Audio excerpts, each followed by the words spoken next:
오늘 하나님께서 우리에게 주신 말씀은 요한복음 4장 5절부터 14절까지 말씀입니다. 요한복음 4장 5절부터 14절까지 말씀입니다. 신약성경 147면쯤에 있습니다.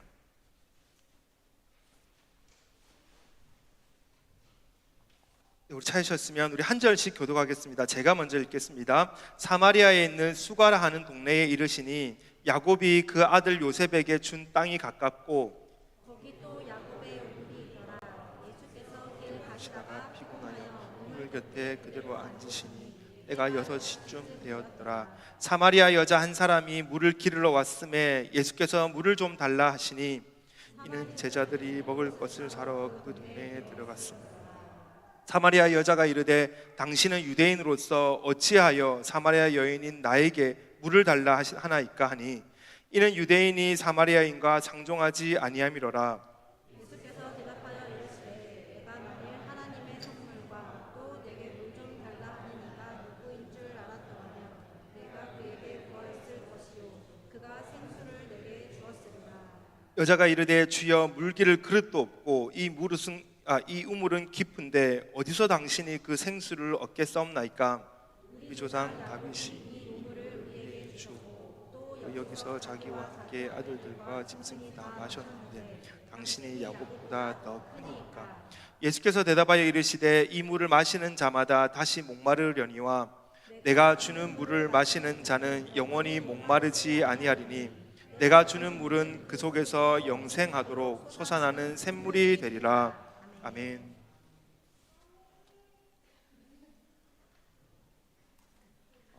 옆에 있는 이 분유 사진 혹시 보신 적 있으십니까? 이 분유는 말 그대로 희귀템입니다. 한국에 있는 모 분유 회사에서 만드는 제품인데 1년에 아주 극소수만 만들어지는 그런 분유입니다. 사실 이 분유는 일반 아이들을 위한 분유는 아닙니다. 선천성 대사 이상 환아, 이 아이들을 위해서 개발된 제품이죠.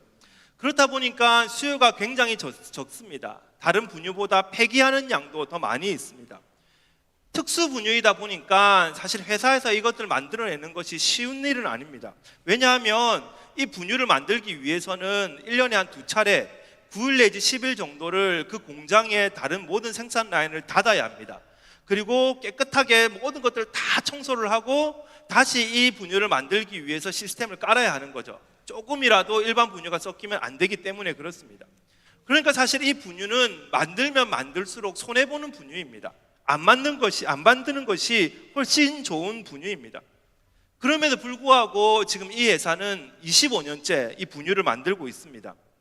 그 이유는 이 기업을 만든 창업주의 철학 때문에 그렇습니다.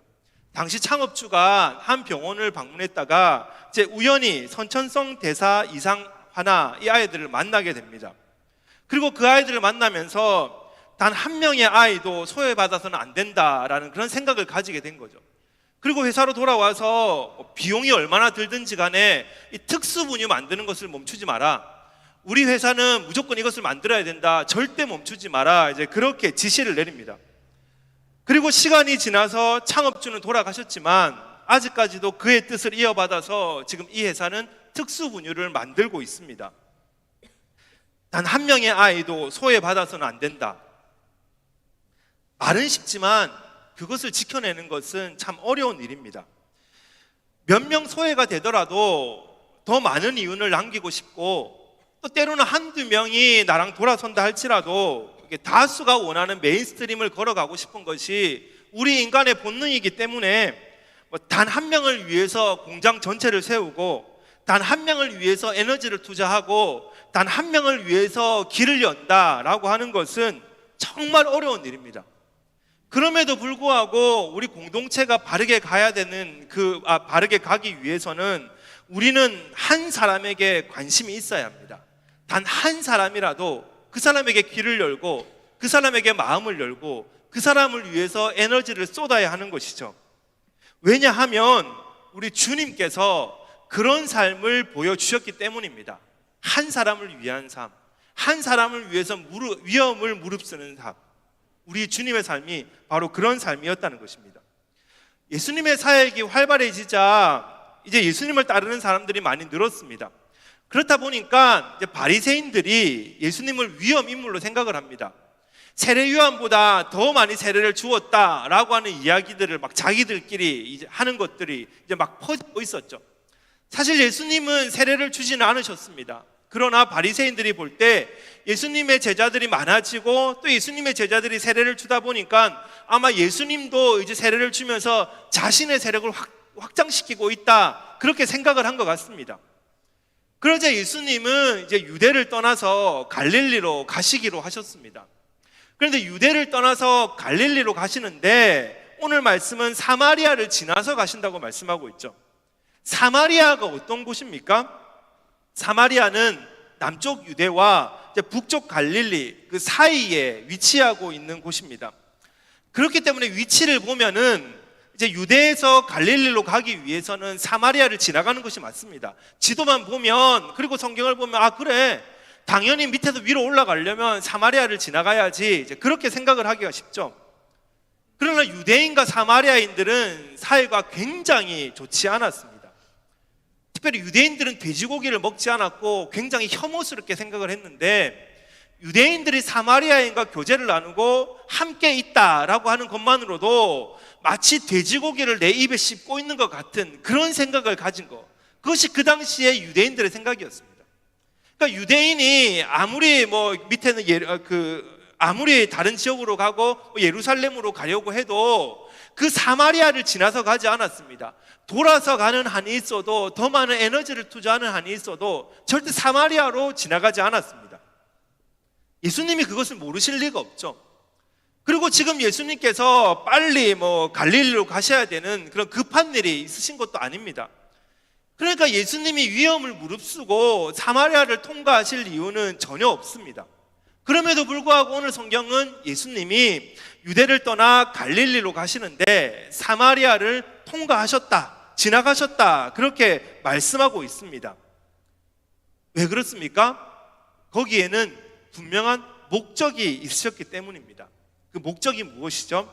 한 사람, 사마리아에 있는 한 여인, 그 여인에게 복음을 증거하는 일, 그 한 여인을 찾아가서 한 여인을 바라보고 한 여인의 소리를 듣는 일, 그 일을 하고 싶으셨기 때문입니다. 한 사람을 찾으시기 위해서 위험을 무릅쓰시는 분, 한 사람을 찾으시기 위해서 고통과 고난 속에도 몸을 던지시는 분, 그분이 바로 우리 예수님이라는 사실입니다. 이러한 이유로 예수님은 이제 사마리아에 있는 수가라고 하는 동네에 들어가셨습니다. 그리고 그곳에 있는 우물 곁에 가서 앉으셨습니다. 이 우물은 구약 성경에서는 언급하고 있지 않지만 전승을 통해서 보면 야곱의 우물이라고 전해지고 있습니다. 오늘 본문 12절에 보면 야곱의 아들들과 짐승들도 이 우물에서 물을 마셨고 또 야곱이 자기들에게 이 물을 줬다라고 이야기를 하죠. 그러니까 이 우물이라고 하는 것은 사마리아인들에게 있어서는 자존심 같은 겁니다. 사마리아인들에게는 굉장히 중요한 자신들의 정체성을 확인할 수 있는 도구, 그것이 바로 우물이었습니다.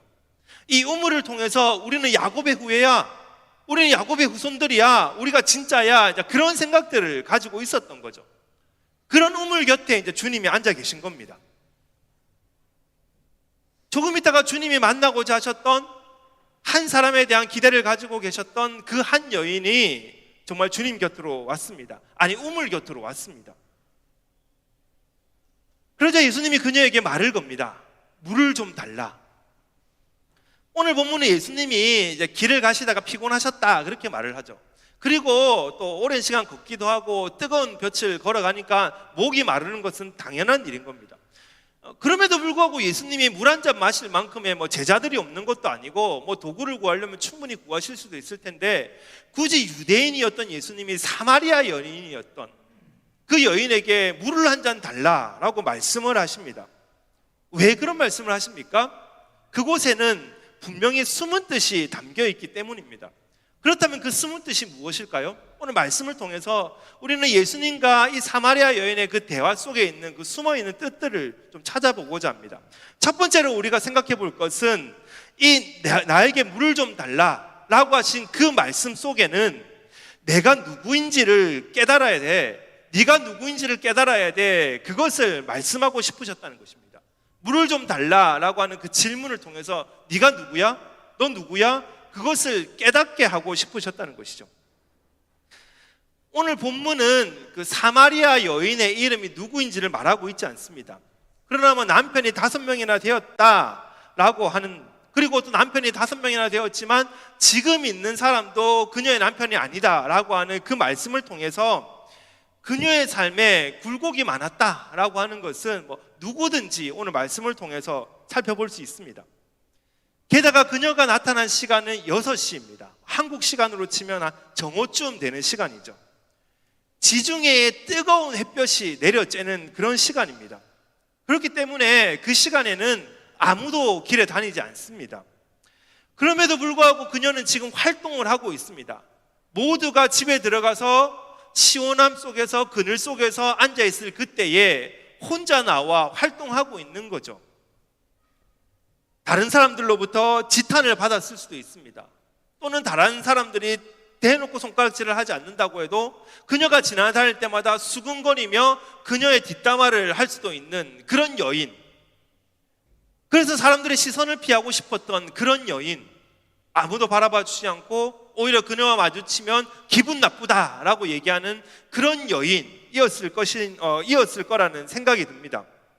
사회적 신분은 어떻습니까?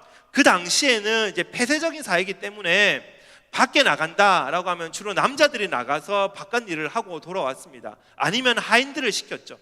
근데 그녀가 직접 물을 기르러 왔다라고 하는 건 그녀가 아주 하찮은 존재, 뭐 하인과 같은 그런 존재였다는 것입니다. 그러므로 그녀는 세상 속에서 가치 없는, 볼품 없는 그런 존재였죠. 그래서 그녀가 할 수 있는 것, 그녀가 기댈 수 있는 유일한 것이라는 것은 이 우물밖에 없었습니다. 그녀의 관심은 오직 눈을 뜨면 오늘 나는 뭘 먹고 살까? 오늘 나는 무엇을 먹고 하루를 살아갈까? 그 고민 가운데 있었죠. 특히 물이라고 하는 것은 없으면 인간이 살 수 없으니까 물을 길러 와야 되는데 몇 시에 나가면 사람들이 없지? 그리고 그 우물이 그래도 나에게 목마름을 채워주니까 그 우물에 가서 물을 길러 와야 되겠다. 거기서 퍼 올리는 그 한 모금의 물을 가지고 그냥 인생의 목마름을 해결하며 겨우겨우 살았던 사람, 그 사람이 바로 오늘 성경에 나오는 여인이었다는 것입니다. 그런데 예수님은 느닷없이 그녀의 삶에 찾아오셨습니다. 그리고 그것을 지적하시죠. 나에게 물을 좀 달라. 너는 지금 누구야? 너는 지금 어디에서 너의 정체성을 찾고 있어? 너는 지금 어디에서 너의 목숨을 구걸하며 살고 있어? 너는 지금 어떤 삶을 살고 있어? 우리 주님은 그것을 물어보고 싶으셨던 것입니다. 하나님이 인간을 창조하셨습니다. 하나님이 인간을 창조하셨을 때는 하나님께서 사랑하시기 위해서 창조를 하셨습니다. 그러므로 하나님은 인간을 사랑하시고 사람은 하나님을 의지하면서 살아갈 때에 가장 좋은 관계를 형성하며 살아갈 수 있죠. 하지만 죄로 인해서 그 관계가 깨어졌습니다. 그래서 하나님만 의지하면서 살아야 될 인간의 눈이 돌아가 버렸습니다. 어떻게 돌아갔습니까? 자신의 힘을 의지하며 살아갑니다. 하나님이 아닌 물질이 자신의 목숨을 쥐고 있다고 생각하며 살아갑니다. 그 우물에 있는 그 물이 나의 목숨을 쥐고 있고 내가 이 우물에 있는 이 물에 나의 목숨을 기대어야만 오늘 나는 살아갈 수 있어 라고 하는 그 착각 속에 살아가고 있다는 것이죠. 마시고 돌아서면 금방 목마른 그 우물이 나의 정체성이 되어버렸고 자신의 목숨을 쥐고 있는 영원한 것이라고 믿고 그렇게 세상에서 우리는 허우적대며 살아가게 되었다는 것입니다. 박영선 목사님이 오래전에 유학을 하실 때 지금은 은퇴하신 그 한국의 원로, 한국의 이렇게 어르신, 한국교회 어르신이신데 그분이 아주 오래전에 유학을 하실 때, 그러니까 40년도 더 되었을 때, 더 전에 수업 시간에 있었던 일화를 한번 들려주셨던 적이 있습니다. 그 당시 교육학을 가르치셨던 교수님이 하루는 학생들에게 자신의 생활을 점검해 봐야 된다라고 말씀하시면서 자신의 생활을 점검해 볼 수 있는 방법을 우리 함께 이곳에서 한번 테스트 해보자라고 하고 종이를 꺼내라고 하셨답니다. 그리고 그 종이를 꺼내놓고는 내가 그 용돈을 제일 많이 쓰는 순서를 쭉 나열해봐라, 적어봐라 그렇게 말씀하셨다는 거죠. 학생들이 아마 열심히 적었을 것입니다. 머릿속으로 한번 생각을 해보십시오. 나에게 있는 용돈, 우리 생활비를 어디에 가장 많이 쓰고 있는지. 조금 시간이 지난 후에 각자가 쓴 것들을 가지고 서로를 비교를 했습니다. 그런데 자기가 가지고 있는 그 용돈, 그 대부분은 자신을 위해서 사용하고 있다는 것입니다. 하나님을 위해서 살겠다, 하나님을 위해서 목숨을 걸겠다, 그래서 신학 공부를 하던 사람들임에도 불구하고 정작 자신의 시간과 물질은 자신의 즐거움과 자신의 필요를 위해 사용하고 있는 모습, 그것을 그 당시에 그 학생들과 함께 살펴볼 수 있었다라고 말씀하셨습니다. 그것이 우리의 모습입니다. 하나님을 위해서 목숨을 걸겠다, 하나님을 위해서 내 인생을 투자하겠다라고 말은 하지만 돌아서서 나는 나의 먹을 것을 찾고 내 주머니를 채우기를 소망하는 그런 나약한 사람들이 우리 인간이라는 것이죠. 저는 목회자가 된 후에 하나님께서 특별한 은혜를 주셔서 좋은 선배님들을 참 많이 만날 수 있었습니다. 특별히 해외에서 공부를 하고 사역을 하다 보니까 선교사님들과 교제를 나누는 일이 참 많았습니다. 저에게는 참 감사한 시간, 그리고 그 시간들을 통해서 목회에 대한 방향들, 철학들을 세울 수 있는 좋은 계기였습니다. 특별히 그 선교사님들과 교제를 나누면서 한 번씩은 굉장히 너무 부러워서 막 사무칠 것 같은 그런 순간들이 있습니다. 그 부러울 때는 그 목사님들이 벤츠를 타고 다니고 아니면 좋은 집에서 사역을 하는 그런 모습들이 부러운 것이 아닙니다. 제가 그분들의 삶을 통해서 부러웠던 그 순간은 아낌없이 나눔에도 불구하고 눈 하나 깜짝하지 않으시는, 아낌없이 나누어줘서 마지막 살 한 톨까지 다 퍼줌에도 불구하고 오히려 얼굴은 더 평안해 보이는 그 모습을 볼 때 정말 부럽습니다. 사실 저 같은 교회 사역자들이야 교회에서 생활비를 주시니까 많든 적든 그 규모에 따라서 우리의 삶을 꾸려나가면 됩니다. 이번 달에 부족하면 다음 달에는 먹을 것이 채워지는 거, 그것이 교회 사역자들의 삶입니다. 그러나 선교사님들의 삶은 어떻습니까? 어느 날 갑자기 교회가 후원을 끊어버리고 후원자들이 후원을 끊어버리면 그냥 그 선교사님들의 삶은 그냥 끝이나 다름이 없습니다. 오늘 내가 밥을 먹을 수 있을지, 다음 달에는 내가 쌀을 구경할 수 있을지 아무것도 장담을 못하는 것, 그것이 선교사님들의 삶입니다. 그래서 선교사님들의 삶 한구석에는, 마음 한구석에는 늘 그것에 대한 두려움, 늘 그것에 대한 불안감들을 가지고 살아가고 계십니다. 그럼에도 불구하고 남은 한 톨까지 다 퍼줘버리고 다 나누어 준 후에 자신의 내일 먹을 것을 걱정하는 것이 아니라 오히려 더 인자한 표정, 더 걱정 없는 그 표정을 지으면서 우리와 대화를 나누시는 그 모습을 볼 때 목사이기를 떠나서 그냥 한 사람의 성도, 나도 예수님을 믿는 한 사람의 성도로서 그 모습이 너무 부럽다는 것입니다. 목사 대 목사로서가 아니라 나도 예수님을 믿는다고 하고 나도 주님을 따라간다고 하는데 오히려 그런 나누고 베푸는 그 삶이 더 인자해 보이고 더 여유로워 보이는 그 삶을 통해서 너무나 부러워서 어떻게 해야 될지 모르겠는 그런 상황들이 불쑥불쑥 찾아오더라는 것입니다. 우리는 신앙생활을 한다, 신앙을 가진다라고 하면 하나님이 누구인지를 잘 알아야 되는 것에서부터 출발해야 된다고 생각을 하고 있습니다. 그러나 신앙은 그것이 아닙니다. 신앙은 하나님을 잘 아는 것에서부터 출발하는 것이 아니라 내가 누구인지를 아는 것에서부터 출발하는 것입니다. 썩어져 없어질 것에 목숨이나 구걸하는 연약한 인간이라는 자기인식, 마시고 돌아서면 또 목마를 수밖에 없는 그 우물 한 모금에 나의 인생을 올인하고 있는 너무나 나약한, 너무나 연약한 미천한 나라고 하는 그 자기인식, 이것과 대면하는 순간 그때부터 우리의 신앙은 출발한다는 것입니다. 오늘 주님은 이 여인에게 그것을 말씀하고 싶으셨습니다. 물을 좀 달라, 물을 좀 달라. 그 여인에게 생명과도 같은, 그 여인에게 마지막 한 모금 같은 그 물을 좀 달라. 너는 지금 어디에서 너의 정체성을 찾고 있어? 너는 지금 어디에서 네 목숨을 구걸하고 있어? 너는 지금 누구야? 주님은 그것을 묻고 싶으셨다는 것입니다. 오늘도 우리는 너무나 연약하고 오늘도 우리는 세상의 목숨을 구걸하는, 그렇게밖에 살아갈 수 없는 너무나 부족한 자입니다. 그러나 우리는 그것을 대면할 때 진짜 살아계신 하나님을 우리는 만나게 된다는 것입니다. 지금 우리는 어디에 나의 목숨을 구걸하고 있으십니까? 나의 에너지와 물질을 어디에 가장 많이 투자하고 계십니까? 오늘 우리가 돌아가서 내가 어떻게 우리에게 주셨던 그 재물을 사용하고 있고 나에게 주셨던 시간들을 어떻게 쓰고 있는지를 적어보면 과연 가장 위에 가장 많이 사용되고 있는 부분이 어떤 것입니까? 우리는 어떻게 자신 있게 주님 앞에 나와서 말씀드릴 수 있습니까? 신앙의 출발은 하나님을 잘 아는 것에서부터 시작되는 것이 아니라 내가 누구인지, 내가 지금 어떤 존재인지, 내가 얼마나 연약하고 얼마나 나약하고 얼마나 보잘것없는지 그것을 대면하는 그 순간부터 신앙은 출발합니다. 숨기지 마십시오.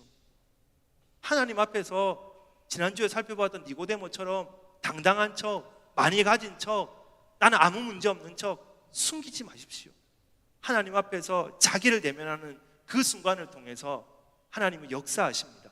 오늘도 나를 바라보는 그 순간을 통해서 하나님의 역사가, 하나님의 나라가 더 넓게 펼쳐집니다. 오늘도 나를 바라보는 우리가 되시기를 간절히 바랍니다. 그런가 하면 두 번째로 오늘 말씀을 통해서 주님이 우리에게 주시는 것은 너의 결핍이 무엇인지를 깨닫게 하고 싶으셨다는 것입니다. 제가 성경을 보다 보면 가끔씩 예수님이 참 짓궂다라는 생각을 할 때가 있습니다. 예수님 참 짓궂으시네. 그 사람과 사람이 이렇게 대화를 하는데 어떻게 이렇게 예의 없이 때로는 이렇게 불쑥 들어오실 수 있지, 그 생각을 합니다. 지난주에 니고데모를 통해서도 우리 살펴봤죠. 아, 예수님 대단하신 분이십니다. 그렇게 얘기하는데 너는 천국에 못 가. 그렇게 대놓고 막 그냥 면상에다 대놓고 이야기를 하시는 예수님. 근데 오늘 말씀에 봐도 그런 모습이 나타납니다. 오늘 보면 16절 말씀이죠. 이르시되 가서 네 남편을 불러오라. 남편을 불러오라고 이야기를 합니다. 괜찮은 사람 만났으니까 남편도 데리고 와서 같이 예수님의 말씀을 들어보게 데려와라, 그런 의미가 아니죠. 사실 그녀에게 가장 큰 상처는 남편이었습니다. 이 여자에게 가장 큰 상처는 남편이었습니다. 그러니까 우리 자매님들은 그래, 남편 한 명이 있어도 이렇게 큰 상처를 받는데 저 여자는 5명이나 있으니까 그 상처 오죽했겠어, 말 안 해도 알겠다, 설교 더 이상 안 들어도 되겠다, 그런 생각이 이제 들어서 이렇게 위로를 받으실 수도 있는데 그것을 말씀드리는 건 아닙니다. 이 여인에게 남편이 5이나 되었다라고 하는 것에 대해서는 두 가지 견해가 있습니다. 해석을 하는데 한 2가지 정도 견해가 있죠. 첫 번째 견해는 이 여인이 부정했다는 겁니다. 결혼과 이혼을 계속 반복을 했습니다. 그러니까 그 당시에 율법적으로도 맞지 않고 사회적으로도 지탄받을 그런 사람들입니다. 기준에 맞지 않습니다. 지금 사는 남자도 정식으로 결혼한 사람이 아니라 동거하고 있는 사람이니까 도덕적으로도 타락했거나 정결하지 못한 사람이라는 거죠. 그래서 이 여자는 부정한 사람이다 라고 보는 해석이 있습니다. 또 한 가지의 견해는 정반대의 견해입니다. 그 당시의 상황에 이 여자를 이제 비추어서 말을 하는 것입니다. 그 당시 사마리아가 이제 여러 나라에 침략을 당하다 보니까 이제 결혼만 하면 남편이 전쟁터 나가서 죽고, 또 결혼만 하면 남편이 전쟁터 나가서 죽고, 그러니까 이 사람이 어쩔 수 없이 사회적으로 보호를 받기 위해서 할 수 없이 계속 결혼을 할 수밖에 없는 상황이었다. 사회가 이 사람을 이렇게 만들었다. 이제 그렇게 보는 견해입니다.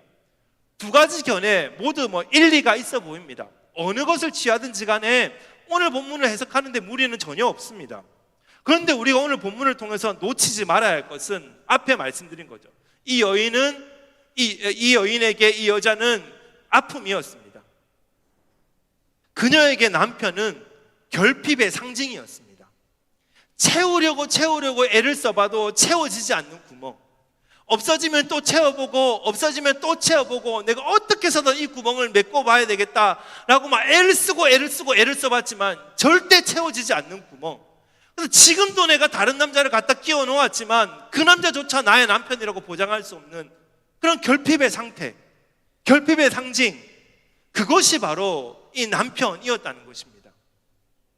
사실 오늘 본문은 지난주에 살펴보았던 그 니고데모의 대화와 이어지는 본문입니다. 니고데모의 대화에서 그 주님은 하나님 나라의 백성이 되기 위해서는 다시 태어나야 된다, 거듭나야 된다, 그것을 말씀하셨죠. 니고데모가 아무리 사회적으로 뛰어나고 아무리 높은 자리에 있다고 할지라도 그렇게 산다고 해서 하나님 나라 백성이 되는 것이 아니라 거듭나야 돼, 새롭게 태어나야 돼, 그래야만 하나님 나라의 백성이 돼 라고 니고데모와의 대화를 통해서 말씀해 주셨습니다. 그리고 오늘 본문은 사실 그렇게 된다, 실제로 그런 일이 일어난다 라고 하는 것들을 보여주시는 것이 오늘 본문입니다. 그렇기 때문에 이제 오늘 본문을 니고데모와 비교해 보면서 살펴보는 것도 참 즐거운 일입니다. 니고데모가 누굽니까? 니고데모는 스스로 결핍이 없다고 생각했던 사람입니다. 나는 유대인의 지도자고 나는 세상에 뛰어난 사람이기 때문에 나에게는 결핍이 없어. 그래서 나는 주님과도 당당하게 앉아서 이야기할 수 있고 주님 앞에서 나는 하나님 나라를 거들먹거릴 수 있는 사람이야. 내가 세상에서도 떵떵거리면서 살 수 있고 종교적으로도 나는 아무런 문제가 없어. 아무런 결핍이 없어. 그렇게 자신 있게 생각하고 살았던 사람입니다. 근데 그 사람 앞에서 예수님이 너는 하나님 나라에 못 들어가. 너는 거듭나지 않는 이상은 절대 하나님 나라 못 들어가. 결핍을 지적을 하고 계시다는 거예요. 지금 이 여인에게도 마찬가지입니다. 모두가 손가락질을 하고 심지어 남편을 통해서도 나는 결핍의 투성이라고 그렇게 살아가고 있는, 그래서 사람들 앞에서도 자신 있게 나아갈 수 없고 아무도 보지 않는 그 틈을 타서 겨우 우물에 목이나 축이고 그 한 모금의 물에 오늘 나의 삶을 연명하며 살아가는 그 여인, 그 여인을 만났을 때도 주님이 하셨던 것은 너의 결핍을 가지고 와. 너의 결핍을 가지고 와. 결핍이 없다라고 생각하고 떵떵거리면서 살아가는 사람이나 결핍투성이인 그 사람에게나 주님은 만나셨을 때 태도는 동일했습니다. 너는 결핍이 있어. 결핍을 가지고 와. 결핍을 대할 때 너에게 있는 그 결핍을 주님 앞에 가지고 나올 때 너의 삶이 달라지는 거야. 인생이 달라지는 거야. 우리에게 있는 그 결핍, 오늘도 나에게 구멍난 그 부족함, 우리는 그것을 주님 앞에 가지고 나올 때 우리는 그때부터 하나님 나라를 살아가게 되는 것입니다. 우리는 완벽하고 싶지만 절대 완벽하지 않습니다. 구멍이 없는 강한 사람이 되고 싶고, 오늘도 우리는 그 누구도 손가락질을 하지 않는 나 스스로도 당당한 그런 삶을 살고 싶지만 우리는 연약하고 부족함이 짝이 없는 사람입니다.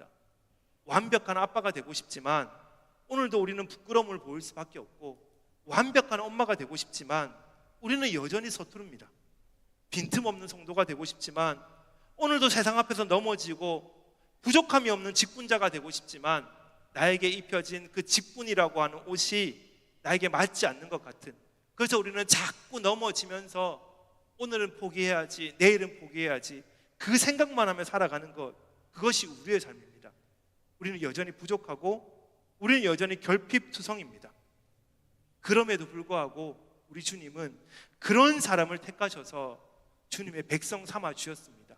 그 결핍투성이인 여인을 만나기 위해서 위험을 무릅쓰고 아무도 다니지 않는 대낮에 우물가에 가셔서 조용히 그 여인에게 말을 걸어주신 분, 그분이 바로 우리의 예수님입니다.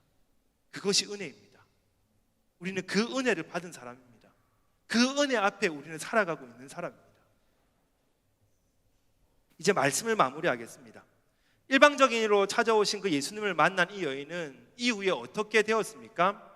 성경을 보면 자신의 생명을 연명해 줄 수 있는 유일한 도구, 자신의 전부나 다름없었던 그 유일한 도구, 그 물동이를 버려두고 사람들에게 달려나갔습니다. 그리고 사람들에게 이렇게 말을 합니다. 내가 행한 모든 일을 내게 말한 사람을 와서 보라. 이는 그리스도가 아니냐 하니, 내가 행한 모든 일을, 그동안 내가 어떻게 살았는지, 얼마나 나약하고 얼마나 부족하고 얼마나 결핍 덩어리였는지 그 모든 것을 알고 그 모든 것을 나에게 말한 그분이 있는데 그분에게 와서 보라. 그분을 와서 보라. 그리고 이어서 하시는 이야기는 이는 그리스도가 아니냐. 우리말 성경으로 읽으니까 이는 그리스도가 아니냐라고 하는 것이 예수님입니다 라고 자신 있게 당당하게 외치는 것 같지만 사실 원문으로 보면 그는 그리스도가 아닐까요? 라고 하는 뜻입니다. 혹시 그분이 예수님이 아닐까요? 내가 만난 분이 나의 모든 것을 알고 계시고 나의 결핍이 무엇인지, 내가 얼마나 나약하고 얼마나 볼품없는 사람인지 다 알고 계신데 그분이 그리스도가 아닐까요? 그분이 그리스도인 것 같습니다. 그렇게 이야기를 하고 계시는 거죠. 무엇을 말씀하고 있습니까? 아직 그녀도 그리스도가 정확히 누구인지를 모르고 있습니다. 그러나 여기서 한 가지 분명한 것이 있습니다. 그것은 바로 예수 그리스도께서 아무것도 아닌 자신에게 찾아오셔서 자신을 구원의 자리로 초청해 주셨다는 사실입니다. 그렇기 때문에 예수님에 대해서 지적인 설명은 할 수 없고 예수 그리스도가 어떻게 영생을 주시는지 납득할 수 있게 풀어줄 수는 없지만 그 증거가 있기 때문에, 내가 바로 그 증거이기 때문에, 오늘 나의 삶이 바로 증거이기 때문에 와서 주님을 만나보라는 것입니다. 내가 지식적으로 예수님을 설명할 수 없고 내가 너희들이 이해할 수 있도록 내가 충분히 말주변을 가지고 말할 수 없지만 내 삶이, 오늘 우리 공동체가, 오늘 변화되고 있는 우리 가정이 그의 증거이기 때문에 와서 보라는 것입니다. 와서 보라는 것입니다. 오늘도 우리는 연약하고 오늘도 우리는 결핍투성이 속에서 살아가고 있습니다. 하나님을 의지하기보다 주머니가 두둑한 것에 더 행복을 느끼고 나누고 베푸는 것보다 움켜쥐는 것에 더 만족을 하는 부족한 인간입니다. 집사가 되었고 목사가 되었고 그 어떤 신앙생활을 한다고 할지라도 나누고 베풀고 주님 위하여 투자를 할 때 우리는 모든 것을 투자하고 싶기보다는 일부를 투자하고 때로는 아니 감추고 싶은 것이 우리의 욕망이고 우리의 마음입니다. 때로는 주님을 위해서 내 삶을 헌신하라고 다짐하는 그 순간 가운데서 주님 내가 가겠습니다 라고 외치기보다는 다른 사람들이 가고 나는 여기서 좀 편안하게 신앙생활하고 싶습니다, 그렇게 외치고 싶은 것이 우리의 인간입니다. 너무나 연약한 보잘것없는 주님 앞에서 아무것도 아닌 그 모습이 우리의 모습입니다. 그러나 그런 우리를 주님은 사랑해 주셔서 은혜의 자리로 초청하여 주셨고 오늘도 우리 삶을 통해서, 우리 교회를 통해서 그것이 너의 증거야. 너 그렇게 넘어지고 쓰러지고 또 일어나서 주님을 쫓아가는 그 삶, 지금도 여전히 어려움 가운데 있고 여전히 결핍 가운데 놓여 있는 그 삶, 그럼에도 불구하고 주님과 대화하며 그럼에도 불구하고 연약한 너의 입술로 주님을 고백하는, 연약한 너의 삶으로 주님을 증거하려고 하는 그 순간,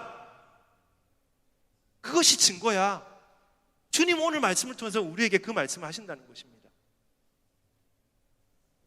부족하지만, 연약하지만, 삐걱거리지만 그래도 주님 앞에 나오는 그 삶, 그것이 바로 가장 큰 표적입니다. 물이 포도주가 되어서 표적이 아니라 내 삶이 주님의 은혜 속에 살아가기 때문에, 그래서 오늘도 나는 표적입니다. 우리의 삶이 표적입니다. 물동이를 버려두고 동네로 달려가서 예수님을 정확히 말을 할 수 없었어도 자신의 삶이 증거라고 고백했던 이 여인처럼 세상으로 돌아가서, 가정으로 돌아가서 명확하게 주님을 설명할 수 없다 할지라도 내 삶이 증거야, 내 삶이 증인이야 라고 자신 있게 고백하며 그곳에서 삶을 살아가는 복된 우리가 되시기를 간절히 바랍니다. 우리 함께 찬양하며 주님께 나가도록 하겠습니다.